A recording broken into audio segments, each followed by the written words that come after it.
Hi! In front of me is Lenovo Tab P11 Gen 2, and today I would like to show you how you can switch on or off autocorrection on this tablet.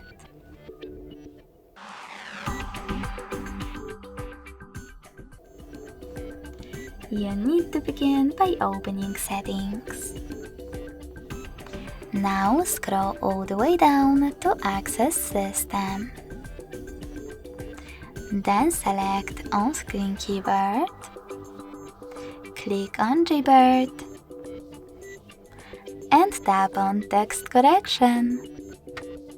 Lastly, just click on this switcher next to autocorrection to switch it off or on. Thanks so much for watching. If you enjoyed this video, smash that like button, comment, and subscribe.